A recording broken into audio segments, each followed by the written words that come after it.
The one of the main Brexiteering liars, Michael Gove, and a persistent peddler of arguments for war crimes against Muslims, as fronted by George W. Bush and aided and abetted by Tony Blair, is Michael Gove. Michael Gove would be known as one of the embodiments of lies and corruption, deceit, dishonesties, shamelessness. And his shameless wife has not made any secret of her brazen ambition to be the resident at number 10 Downing Street, by at every stage promoting, under any excuse, the idea that Gove is the man who should be in place at number 10 Downing Street. This is only a scenario because it is not looking likely anytime soon that Gove would be replacing Johnson. But that doesn't stop the shamelessness, the scale of the shamelessness of his wife, Sarah Vane, can only be matched by the shamelessness of her time, as exhibited by Edwina Currie. So, to a kind of 2 or 3 degrees lower than the shamelessness of Sarah Vanity and Edwina Currie operates Esther Ranson. Esther Ranson is as shameless and as greedy as the others, but not as brazenly greedy or shameless. Esther Ranson has been kind of operating currently on the back of her notoriety as a brazen, brushy, self-seeking, careerist opportunist. These are the exhibits in the mainstream media in Britain, say, over the last 30 years. Esther Ranson has been a dominant one, and there has been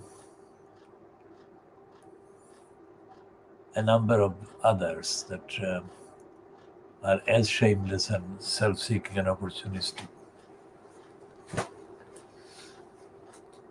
And added to those are the so-called kind of actors and actresses like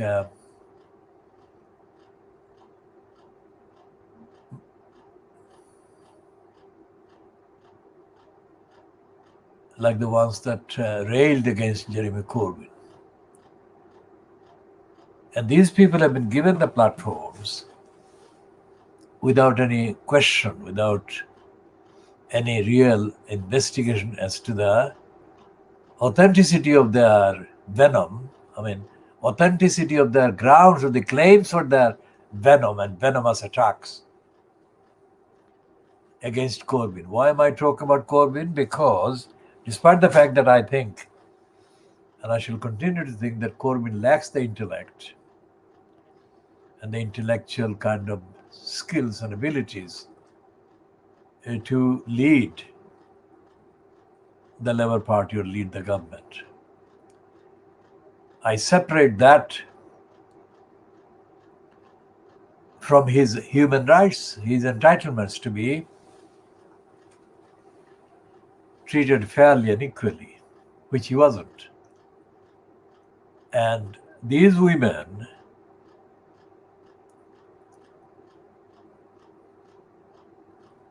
have been Maureen Lipman and,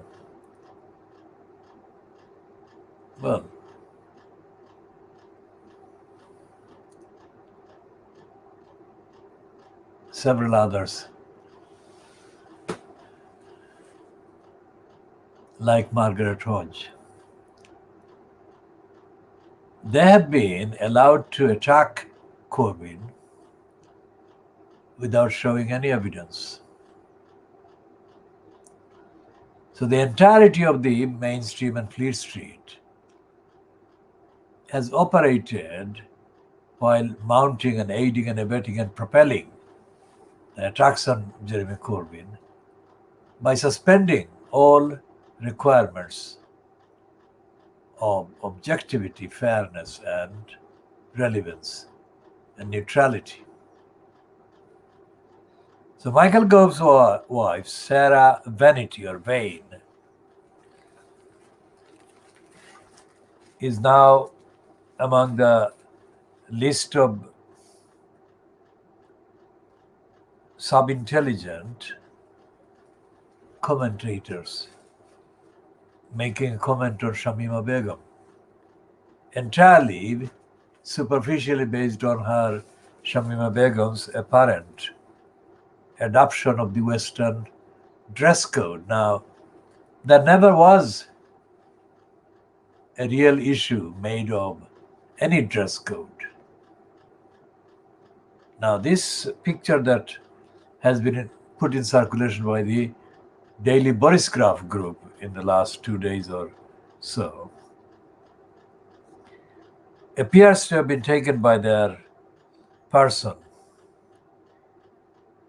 Campbell something, who has done a piece in the last 48 hours. And they're saying that Shamima Begum, this is a part of the picture, has adopted Western dress code. And they're equating that alleged adoption of the alleged Western dress code to a mental change in the attitude and mentality of Shamima Begum. First of all, this is not her adopting Western dress code and giving up the IS dress code, so-called, because before she was kind of forgotten after February 2015, forgotten for a significant period of at least months, she had been photographed wearing Western dress. But the way these ones on the Telegram, on the Boris Graph, are interpreting this particular picture suggests that Shamima Begum had never before worn Western dress or clothes or clothing. That is brazenly, literally a lie. So we are diagnosing Fleet Street, and this is the point anyone watching this must remember. We are not narrating and discussing and rephrasing things. We are actually diagnosing. So it's about the contents, and it's about the veracity, it's about the fact-checking, and the truth against the lies. That is what we are doing, we are examining, and this is world exclusive. This assertion is because of that. It's world exclusive task that we are doing, no one else is doing. So let's look at the picture again that these racists are overhyping and over-focusing on, or overly focusing on.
Now, this is the picture of these three girls.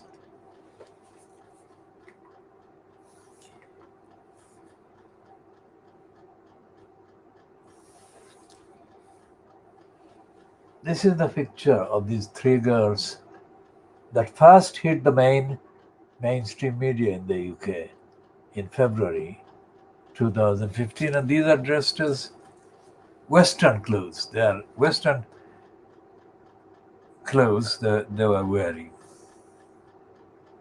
So, first of all, this thing about the new Western clothes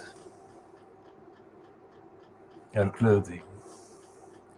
And if you look at this one, these are the pictures of this picture of her. This is the picture, this one. This is a picture of Shamima Begum in Western clothes, let's say. So this was 2015 when they, after that particular picture, that they were photographed at the airport.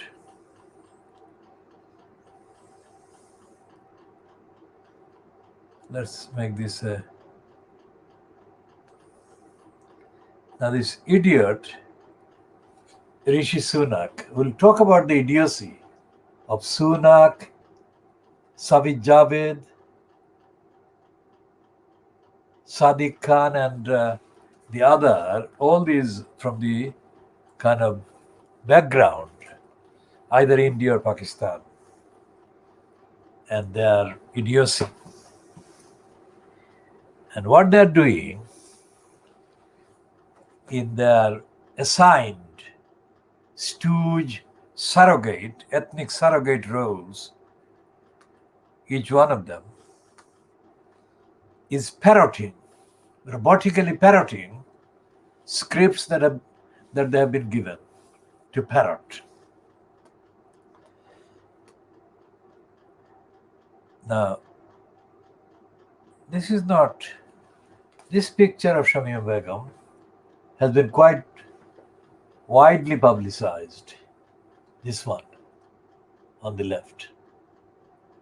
So this is a girl who is dressed in Western clothes, let's say Western style, a Western code so-called.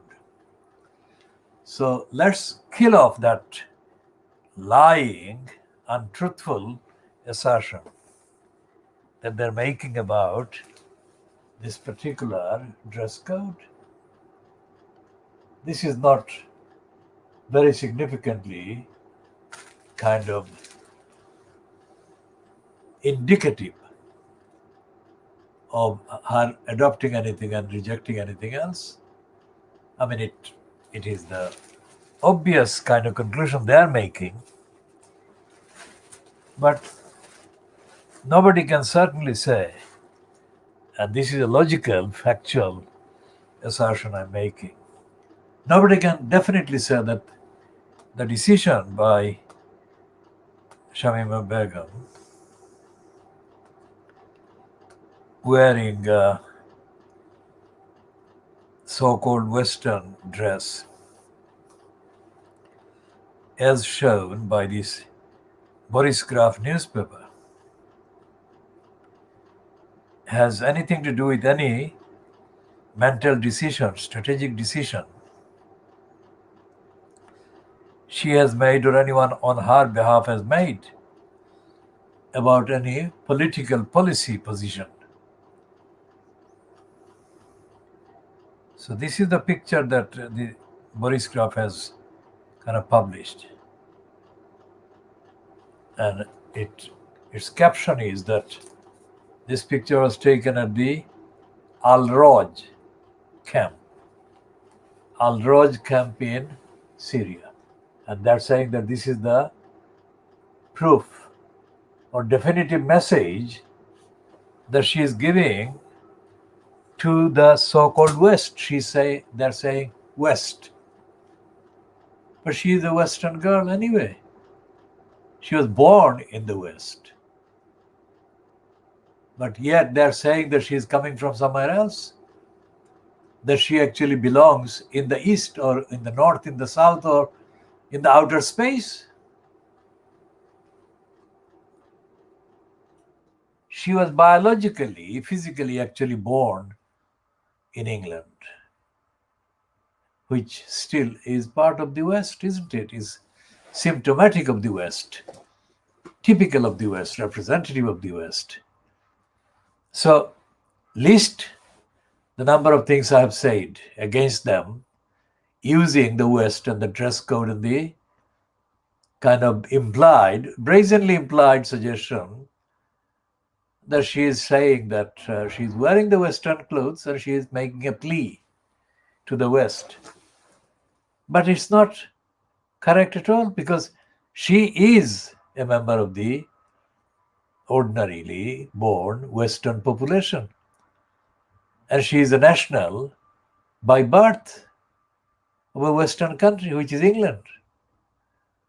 Well, in this case, we call England because, as I said, UK has been put at risk by Boris Johnson's lunacy and cognitive dishonesty, congenital dishonesty, cognitive kind of dishonesty, because he disguises himself by covering himself in fog, that is false kind of gravity, like he can read original Greek or something. Let's put it truthfully and correctly again in context. If the content of the Greek language message shows that Boris Johnson is lying while he is doing it in Greek, the fact that he is doing it in Greek makes it no more acceptable and no less corrupt and no less dishonest than if he were doing it in English.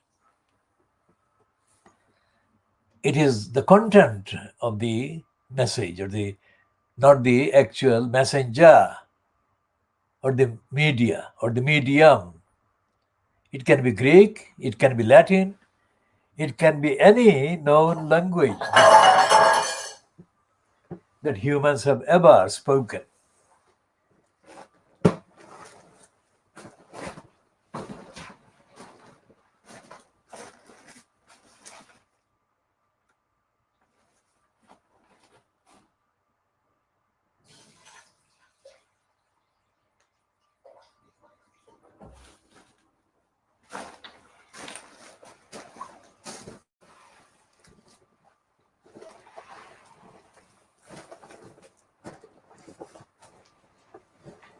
So there was an interruption there of the noise. Now, what Boris Johnson has been doing is faking in a serial, desperate manner, and the speed of Boris Johnson's daily fakery will have to be put an end to sooner or later, because too many of the cabal members that he fronts are, despite the kind of efforts of Fleet Street lying for them and presenting them as kind of stable and solid as a unit, they are not solid, they are fragmenting, and they are unsettled, and they are divided, and they are exposed, they are being caught. Division is not something that should be kind of discouraged. Division among them should be encouraged for the sake of society, for the sake of the truth, and the sake of the kind of basic rights in society, which are being attacked by Boris Johnson adopting this completely, absolutely wrong kind of bill that says that they are going to give more powers to the police. Now, if you look at the kind of line just under my picture, when it says Sarah Everard, Charlie Hebdo, Shamima Begum, police accountability, the Times, and scrap the elected mayor.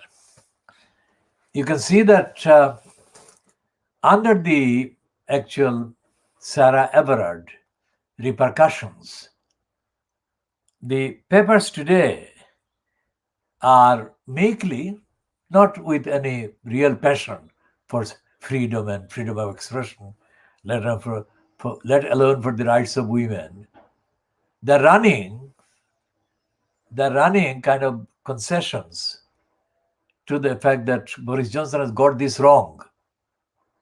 The more power for the police is wrong. Wrong in terms of time, wrong in terms of the actual need, and wrong in terms of the implications against freedom of protest, freedom of peaceful assembly, and freedom of expression, and all the other things that are included in the general kind of descriptions and assertion of Britain being a free society, democratic society that has got the freedom of speech and freedom to protest lawfully.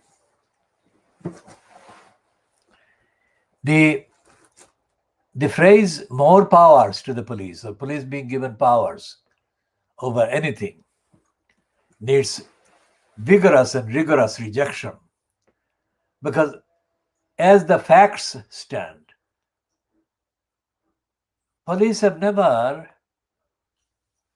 found themselves unable to arrest anyone because they didn't have the powers.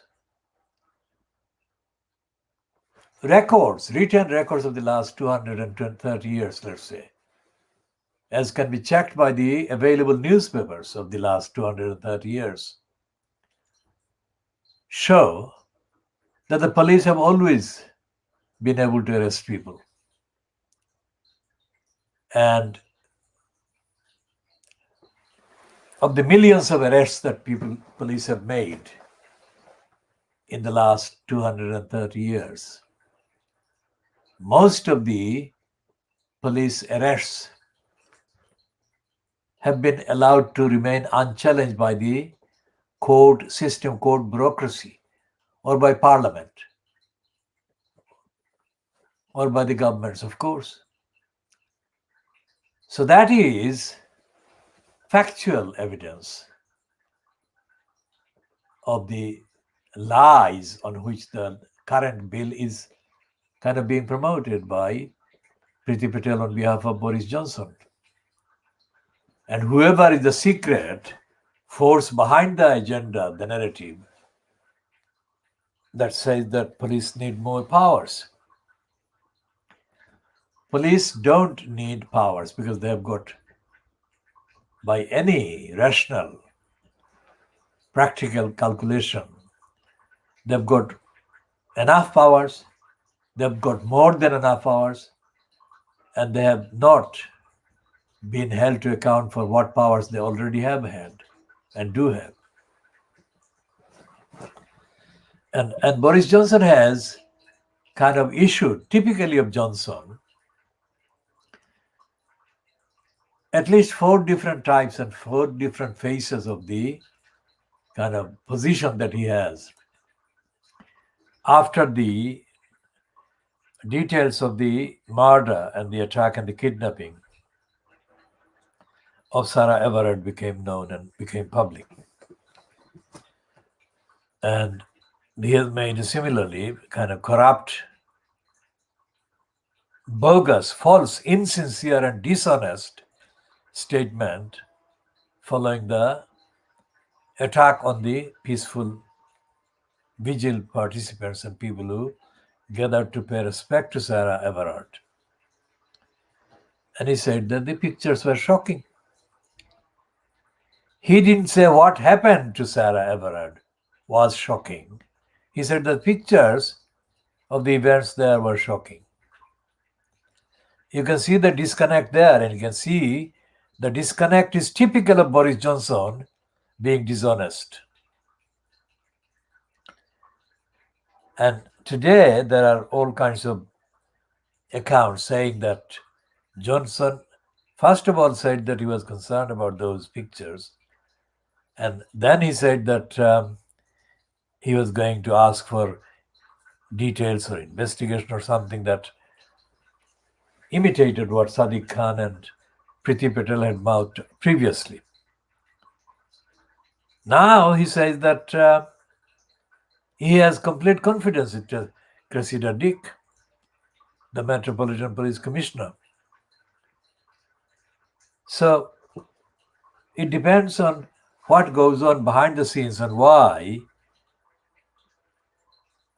I have said, and why I have said it factually, that the various claims that the protesters, representatives, and the people who spoke 2 days ago in the Parliament Square, those will not succeed in dislodging the police from the position of immunity and impunity that they hold and they have been holding for the last, let's say, 150 years.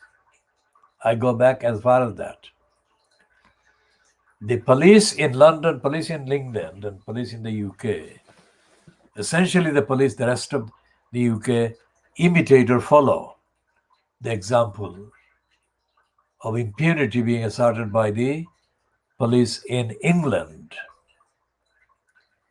And there has been no real accountability demanded of the police, which is the first thing that should have been advanced and advocated in Parliament and publicly by the opposition, so-called, as fronted by Keir Starmer. But Starmer hasn't been doing that.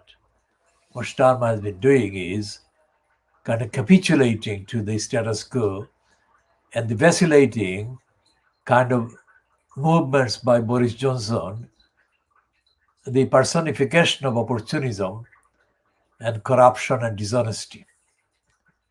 Is society safe from such a person holding the position of Prime Minister at a time like this? Can society trust a person like that to fundamentally alter the following? The brazen impunity given to rapists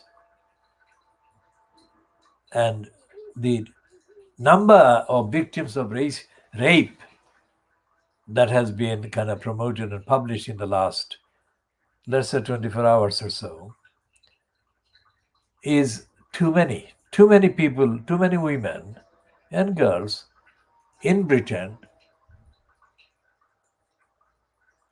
are being raped every day. And the contrast has been pointed out today, which I shall show in a minute. And the rapists are not being even arrested, let alone charged, let alone tried, let alone formally found and identified as being guilty. This is the reality of Britain in 2021 with Boris Johnson fronting the cabal as the government, Brexiteering government. After he did Brexit, let's say, let's get Brexit done. That means let's get Boris Johnson into number 10 Downing Street, and then let's get him re-elected at the December 2019 general election, so-called.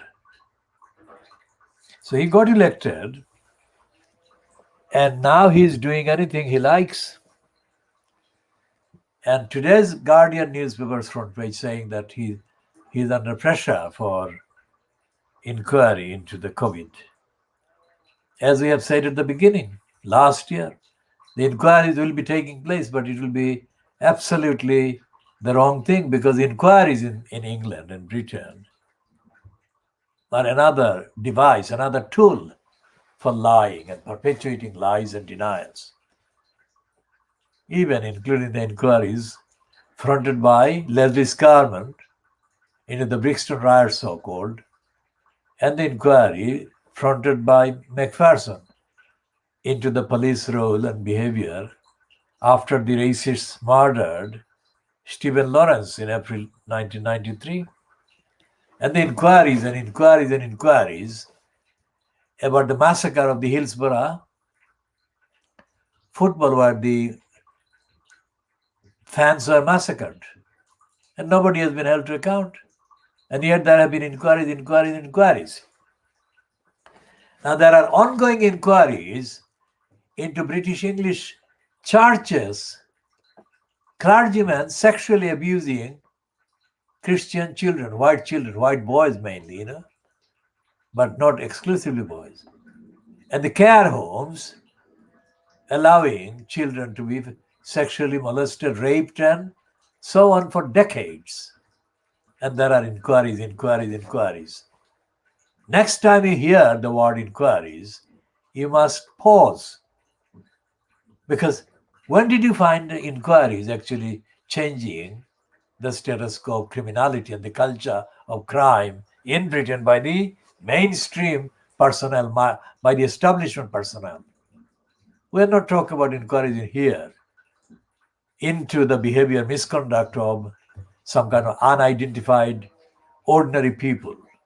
We're talking about church persons, church leaders, senior politicians, senior kind of police persons and ordinary police persons raping boys and children, mainly white boys and white girls, for decades. That's what we are talking about. So think about that. What has changed as a result of the inquiries? The inquiries never change. There is this routine.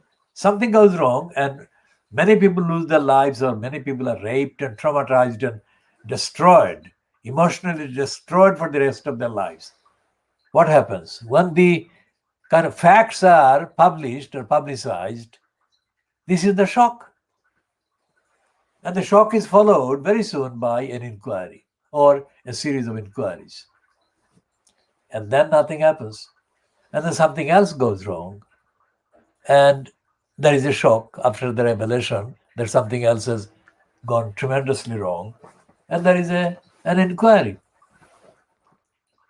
I mean, Grenfell, the tower that was the home of these people that were massacred in 2017, Grenfell Tower had been the subject of many consistent reports of concern and anxiety, saying that the tower was going to cause serious harm to people if fundamental changes are not applied to the building and the access and all the other things.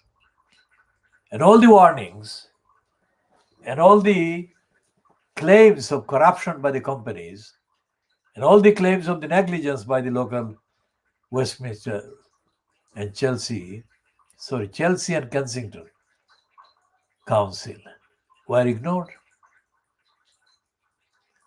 So if we are talking about safeguarding children duties as owed to Shamima Begum and her friends being neglected by Tower Hamlets Council, then let's put it in the context of the culture about the councils. And like the inquiries not being really effective and not honest, the idea of inquiries is absolutely dishonest. And I shall come to more details about that. Why I'm saying this is dishonest. Similarly, expressions of concern like my heart goes out to the victims or the victims' parents or victims' loved ones. This is an insult so outrageous, in my view, that anyone mouthing this kind of thing from a kind of state, agency, whatever, it's as a member of the government, a member of the parliament, or member of the police in the case of the Sarah Everard case. These kind of statements should be followed by the person uttering those statements being prosecuted for emotional cruelty being inflicted by them, making such a kind of totally outrageously useless and offensive banality. I mean, Sarah Everard has been murdered. And instead of its gravity being appreciated and recognized, at least 7 persons in the Metropolitan Police, or 7 persons, have received a series of images and messages mocking, ridiculing Sarah Everett by an employee of the Metropolitan Police. Think about this. Think about this. You don't need to hear me say anything again for another 2 minutes. Just think about this.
So this police person sent, this is the content of the vile message the cop sent from Sarah Everard's crime scene. That is to say, well, the details. Let's read the details so that we can get the facts right about the meaning of the crime scene they're referring to there.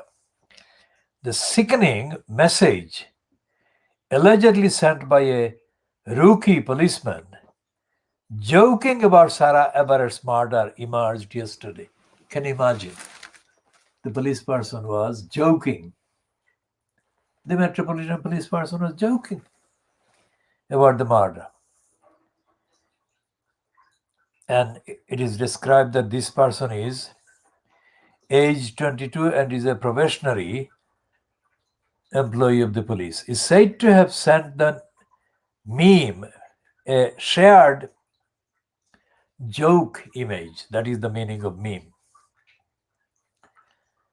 to 7 colleagues as he manned a cordon in woods near Ashford in Kent, where the 33-year-old's body was found. Now you cannot make it sicker. It shows a policeman going through 6 stages from abduction to murder in a pastiche of the highway code. In one image, it shows the officer directing traffic, holding a hand up to say, "Stop, single girl." He then gives various signals for different sickening actions, culminating in the murder and disposal of a body. Yesterday, there were calls for the officer who allegedly sent the appalling WhatsApp message to be sacked. Miss Everard's family are already reeling from the arrest of Metropolitan Police firearms, well, officer, I don't want to call him officer, but firearms employee or handler, Wayne Cousins, 48, on suspicion of kidnap and murder. The meme was sent last Thursday. a day after Miss Everard's body was found, she had disappeared from a street in Clapham, South London, as she walked home from a friend's house on March 3. Horrified police colleagues immediately reported the message to senior officers who referred the matter to the Independent Office for Police Conduct. Now, that is another one. Independent Office for Police Conduct is completely, so far as I can access, and I repeat, so far as I can access and I can see and I can verify and I can check, is another completely useless token diversion from the duty of accountability. It's like the local government ombudsman. It's like Ofsted. It's like Ofcom. It's like all of those kind of government-appointed kind of agencies that they're called wrongly, completely wrongly. They're called watchdogs. Now they don't watch, and they don't watch anywhere near as authentically and as reliably and as truthfully as a genuine dog would watch some kind of limited suspect area. So all these bodies are called watchdogs. And the corrupt, the criminal Fleet Street agenda is that anything that is referred to the police, this conduct of body, this is collectively referred to as the watchdog. Ofcom is referred to as the watchdog. Ofsted is referred to as the watchdog. But none of these watchdogs have actually delivered the watching, the looking out, genuinely looking out, and the genuinely alerting in the way that they should be alerting, and in order to prevent misconduct and prevent worse than misconduct, which is what has happened to Sarah Everard. And what the Daily Mail is saying in the next piece to that one, that it is running about the sick behavior of the so-called probationary police officer, is saying that Sarah would have been, she would not have wanted what they're calling smearing with the same brush. She would not have wanted all men to be smeared with the same brush. Now that is not happening. All men are not being smeared with the same brush. What the contents of the demand and the agenda and the outrage refers to is that women are being attacked. It hasn't said that every man is attacking women. It says that women are being attacked. Women are being kind of made unsafe. They're being targeted. They're being damaged, done harm to, and they're being raped. They're being abducted. They're being kind of murdered. And that is what is being said. It's not saying all men are doing that. If one man does that, that is one man too many. If one single man does that, then that is an act that is too many, and it must not be allowed. And that criminality must not be excused in any way by saying that all men are not doing the same thing, the same crimes. Nobody is saying all men are doing that. Not only Sarah Everard, no woman is saying that every man is doing it. What every sensible woman is saying is that men are doing it, and men must not be doing it, whoever they are. It doesn't matter whether all men are being implicated or not. It doesn't implicate all men, but even if it does, it's not an intended implication. The essential point is that women are being attacked, violated, or violence being done to them, their lives being made unsafe in the streets. That is what is happening. That is true. It doesn't matter whether all the men in the vicinity at the time are doing it or only one man is doing it. It makes no difference. that one man must not be doing it. And if he continues to do it, it is of no importance whether all men are being smeared or not. What is important is that woman is under attack and being violated and being threatened and put at risk and being abducted, being raped, being obstructed, being denied her right and her freedom in the street. Well, this extends to the demand for women's safety in the home, everywhere, in every space.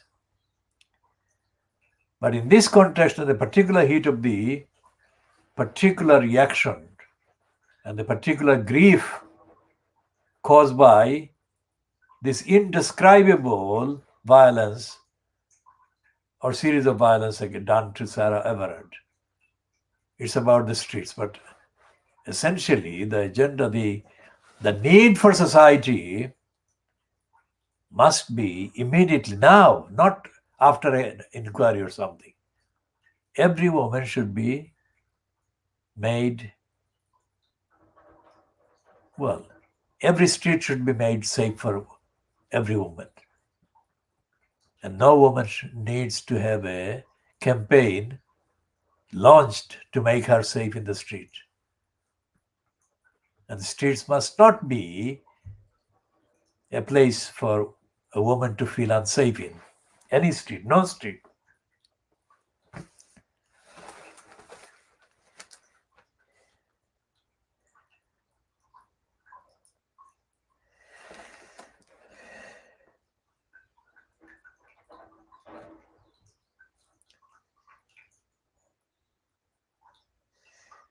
And the other stupidity that Boris Johnson has actually announced, this is £45 million for the Safer Streets Initiative with better street lighting and CCTV. What I'm saying is that every woman should be safe even in the dark. Even where there is no street lighting, a woman must not be unsafe, even in the dark, in a dark street. Has Boris Johnson any clue as to what this initiative sounds like? It sounds like a banana republic. When the Pakistan military junta took over in October 1958 from the fragile semi-civilian administration in Pakistan at the time, Ayub Khan, who declared himself the field marshal,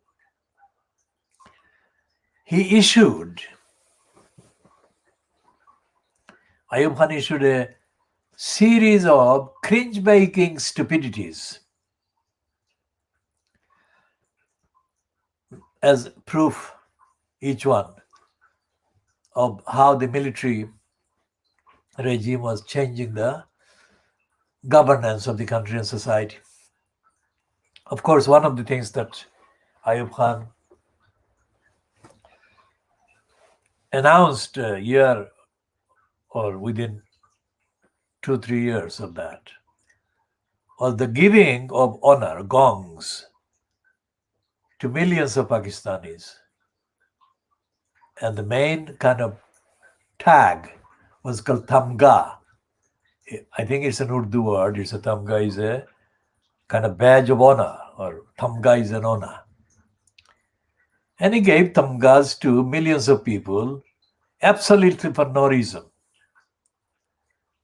And all these people did with the Tamgas, their versions of the Tamgas, was they put on some kind of badge, whatever it is, a small badge on a lapel or on their shirt or on their person. And they walked around the village markets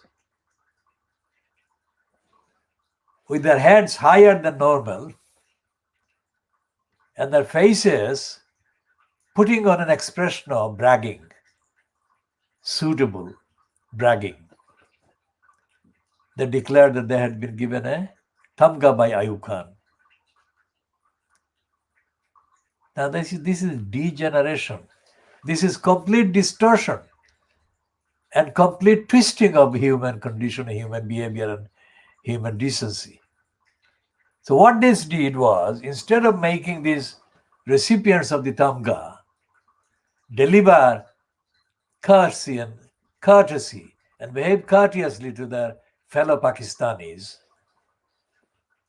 they behaved in the opposite way. They started to inflict verbal injuries on their fellow Pakistanis.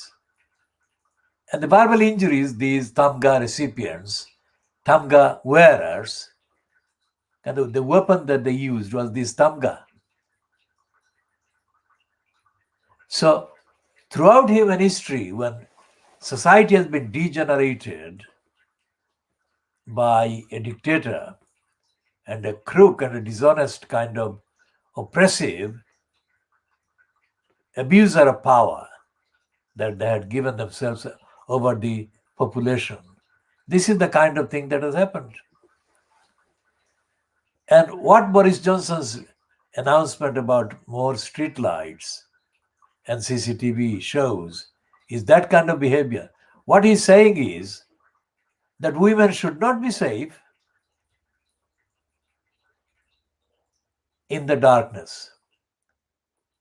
And the darkness is the test. And I'm saying that women must be safe, feel safe in the darkness. Darkness must not be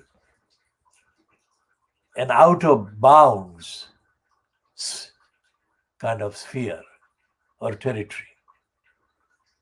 Whether it be light, whether it be dark, in the country, in the street, in the city, a woman must not feel any more unsafe, even if it is dark that she is walking through. But Boris Johnson doesn't seem to understand that. So he's looking for excuses, and he's actually taking away the duty and the responsibility from the attackers and conceding to the attackers a certain amount of leeway so that they can attack a woman if it's in the dark, in the darkness or semi-darkness. And that actually represents Boris Johnson's idea of society, which is nil, because the Margaret Thatcher ideology is that there is no such thing as society. That was a woman. And we have reminded the women protesting, correctly protesting in the Parliament Square and in other parts in the last 3-4 days, that only because somebody is a woman and is in power, in post as a prime minister, must never be equated with that particular woman being concerned for the safety of women, the rights of women at all. When Theresa May, another woman, was caught issuing that directive to make the asylum seekers or the descendants of the Windrush generation feel hostile, feel the country has become hostile to them, she was doing intentionally to create the hostility. She was intending to do that to create a hostile environment that didn't specify sex or gender. That said, that apply the hostile environment assault on women and men, regardless of the gender and regardless of the impact in destroying their lives. That was a woman, Theresa May. And as we have said also, when Thatcher ordered the sinking of the Argentinian ship, the General Belgrano, carrying people employed by the Argentinian army or Argentinian government, she ordered the sinking of the General Belgrano, which massacred innocent people, Argentinians. She also made their wives widows, their children widows. So that was not some kind of accidental pressing of the button. Thatcher deliberated long and hard about the Argentinians and how many Argentinians she was prepared to have murdered or massacred. When she introduced various pieces of legislation after becoming an incumbent in number 10 Downing Street, Margaret Thatcher caused the deaths of thousands of people in Britain by hunger, starvation. When one of her successors later, years later, David Cameron,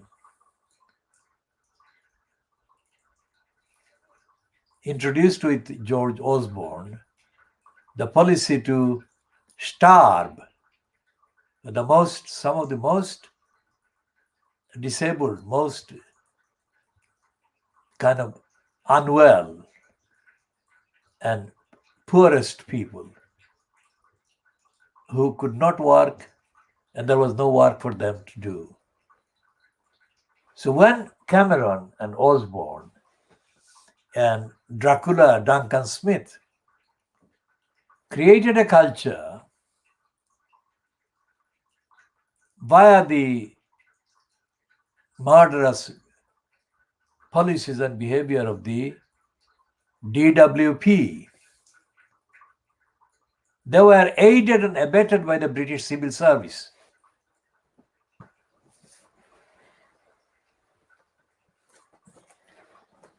And I will go into the details of the civil service role.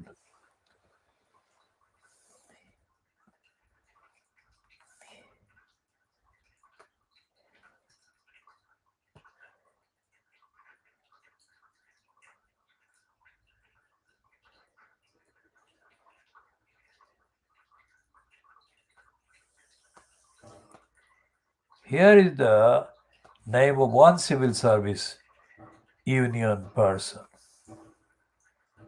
that I have mentioned earlier today, this morning. Let me just find this one.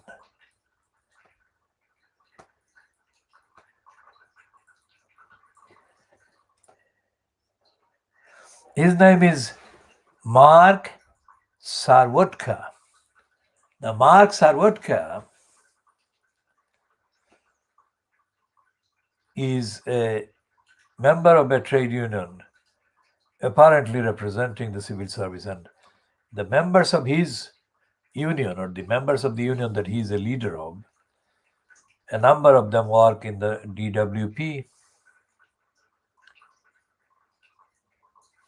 And what the DWP does and has done on the record is that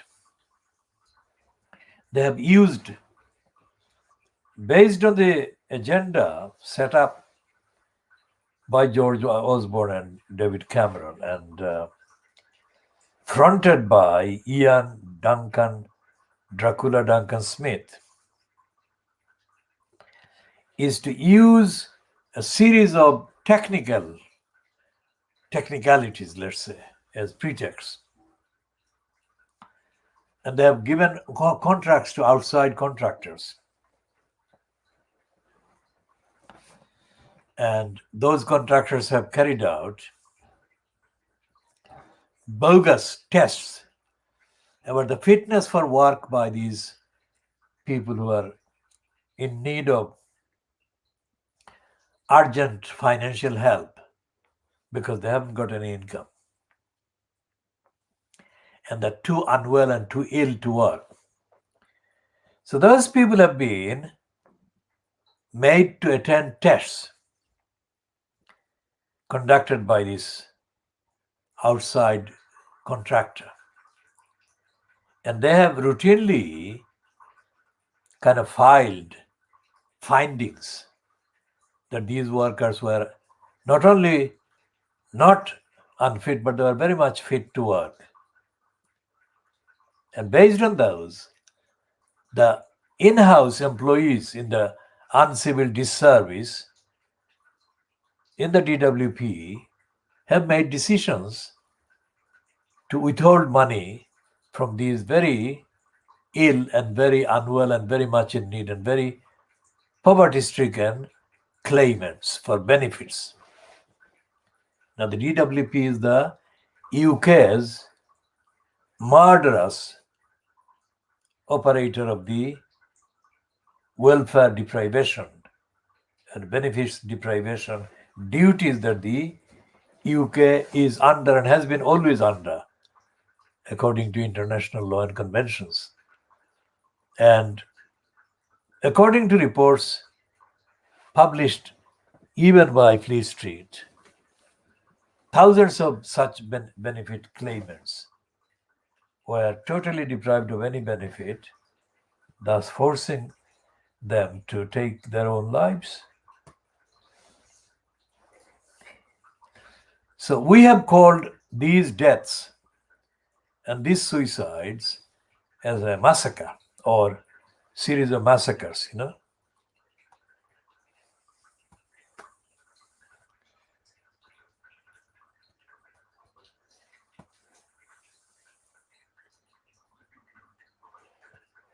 Okay, so in this kind of web item on the website of the disabilitynewsservice.com, and this one is this one is dated the 17th of December 2020, and it says that call for action over scandal of benefit claimant suicides ignored by DWP. Now, this outfit called Disability News Service, it claims to be the only such service and also claims to be the crusading and campaigning service against the DWP's behavior.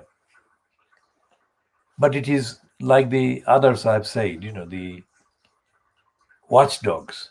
It's very timid and it's not rigorous enough by miles. But this is just a factual reference, so we are not going into their political agenda. It's just a fact that even they recognize. And they're saying that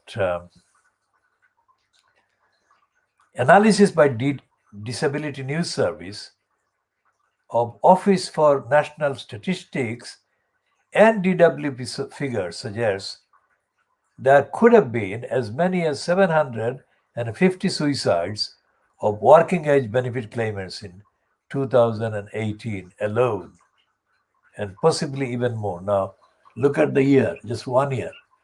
2018, there were 750 suicides of working age benefit claimants.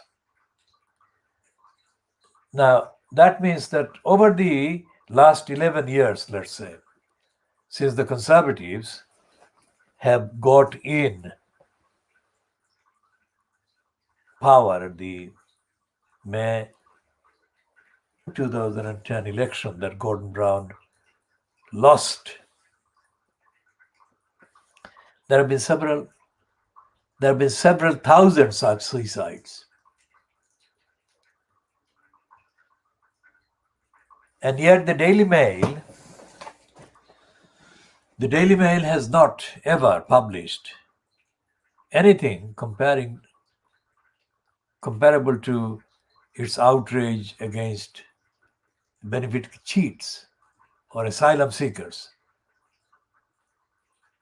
or migrants, anything like that. So what the Fleet Street papers are doing, and this news that I have just kind of read out from the Disability News Service, dated December 2020, is not from the Fleet Street papers, is it? Despite the fact that ideologically, that disability news service is not as left-wing or as socialistic or as rigorous as it should be, unlike the right-wing kind of oppressive organs and outlets run by the Fleet Street newspapers and their likes and their ilk across the country. So we have a culture, of murdering, mass murdering people in this country without any accountability. And there is no accountability by any inquiries.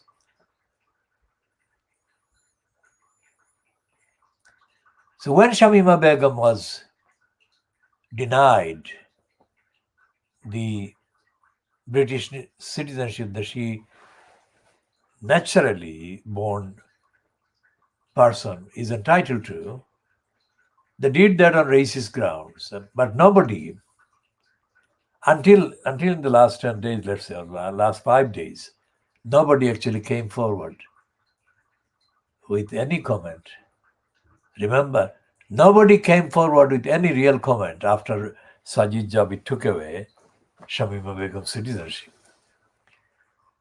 But this has been different because we launched a campaign, and from out of nowhere, several people who were too ashamed, too embarrassed to even mention Shamima Begum from their organization or from themselves, have been able to come forward and sidle up and say that Shamima Begum has been treated in the way that she has been treated because she is Asian, she is brown, or she is a Muslim, or she is not white. All of these are correct.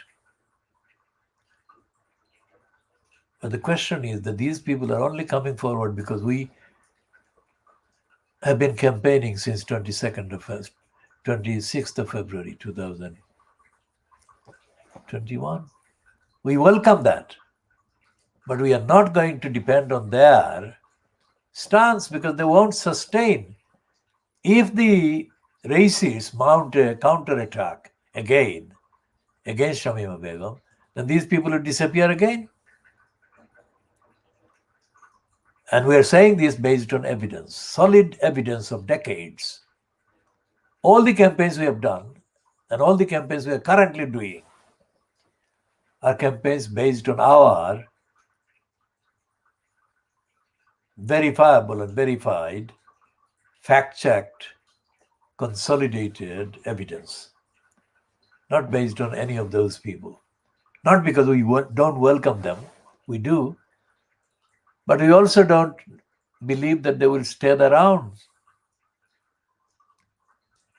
And therefore, if they don't stay long enough, they won't contribute to the campaign succeeding. So they will be only undermining or distracting from the campaign. Why do we say that? Because the contents, despite the fact that they are in headings, like Anish Kapoor, who has been given extra publicity by the Al Jazeera English morons, who have found some kind of substance in the fact that he gave the sculpture to the 2012 Olympics in Stratford. Despite the heading that they are concerned about the fact that they believe that Shamima Begum has been kind of robbed of her British citizenship by birth because she's, they say, insultingly brown, or she's Asian, or she's Muslim. Various people have said that, but not Kapoor. Kapoor hasn't said that Shamima Begum has been robbed of her British citizenship because she's a Muslim. Because Kapoor, being of Hindu origin, is being typically crafty in avoiding recognizing Shamima Begum as a Muslim. That is his loss. And that is evidence of his own stupidity and his lack of universality. And what the Kapoor statement has been kind of used for, some other Indians who would not otherwise even now don't solidarize in anti-racist solidarity with Muslims, either from Bangladesh or from Pakistan, from anywhere else. Like these publishers, these dishonest publishers of the thing called Eastern Eye. Now, Eastern Eye is not really about the Asian community in the UK, but these liars claim that they are. They are not. None of their contents is about solidarity with the general Asian population in the UK. Not a single one. So these morons who have got the main business strategy and agenda defined in India by another corporate entity, they are parasites. This Eastern Eye is a parasite, and despite the fact that they claim in their About Us section that the title was established in 1989, it could have been. But even from the beginning, this title was never, and I repeat, this Eastern Eye was never about the genuine Asian community and its experience. One parasite founded it, and other parasites in succession took it over until the current parasites. And the current parasites gave prominence to Anish Kapoor's confected concern about Shamima Begum. Kapoor would not support an anti-racist campaign at all. Kapoor is only doing this because we put pressure by our campaign on the so-called lawyer, Tasneem Akunji. And Akunji couldn't find anybody, so he found Anish Kapoor. So we shall be focusing on this in due detail every time. And we say something that neither Kapoor nor Akunji nor anybody else in the so-called sphere, including the Spectator. And we shall talk about the ex-criminal racist of Irish origin, who is the so-called editor of Spike, who is a genocide denier, anti-racist hate spreader. He has collaborated with Andrew Brilopad Neil and has done a piece in the Spectator or on the Spectator Online, attacking people who are campaigning for the rights of Shamima Begum. We shall deal with that racist liar in due course, in due detail. And we say to anyone watching this that we are observing everything that is available in the public domain. We don't know of anything that is not available in the public domain. If anyone somehow comes up later with a claim that they have been saying the same thing for any length of time, they will have to independently, objectively, factually prove that assertion. And until that happens, we say that we are the campaign that has actually made it necessary for some of these people hiding behind the bushes come out and claim to be in support of Shamima Begum because she is victim of racism. We want that to be strengthened, and we want that kind of support to be substantiated, truthfully substantiated. And we go back to the behavior of Tar Hamlets Council, which is where we actually base and cite this campaign about the rights of these children, including Shamima Begum, that were as children, the rights were denied, deprived. They had duties to be protected and safeguarded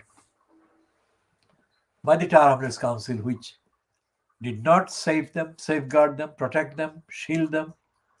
And we are saying that Shamima Begum and her two friends, and the other one whose name we are not yet able to confirm, but we do know that there exists a fourth one.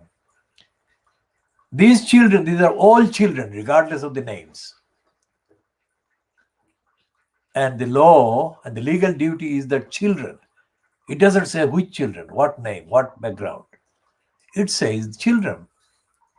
Entire Happiness Council knowingly or negligently and corruptly failed to defend and protect and safeguard these children, including Shamima Begum.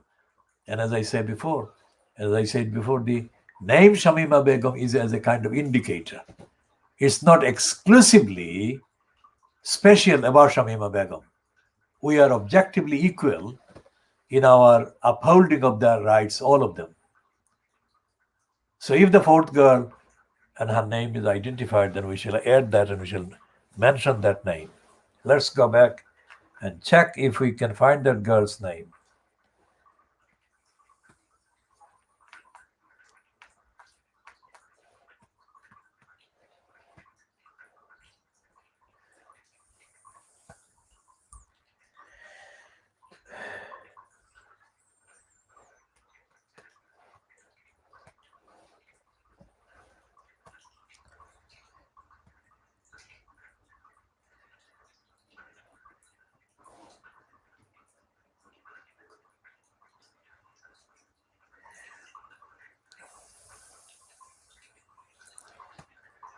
There is a corrupt kind of outlet in Bangladesh which is called Dhaka Tribune. And that outfit is produced by a criminal. The criminal never mentions any of the campaigns and the activities of the campaigning groups in the UK among the Bangladeshi community, unless that criminal sees a corrupt connection. And it is part of the corruption in Bangladesh that this criminal kind of recognizes. So they're stealing this item from a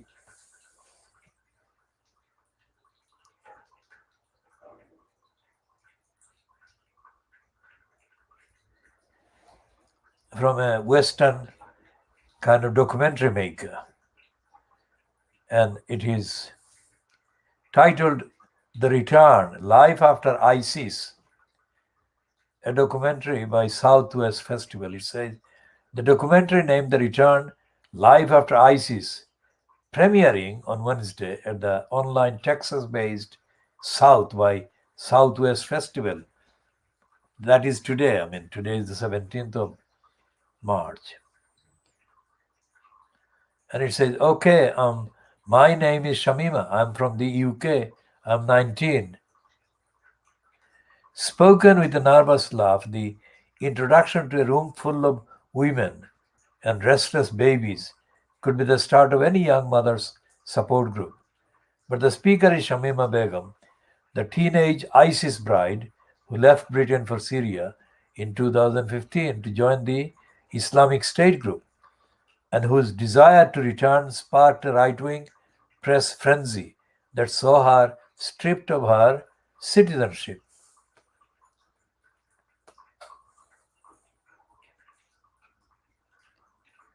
And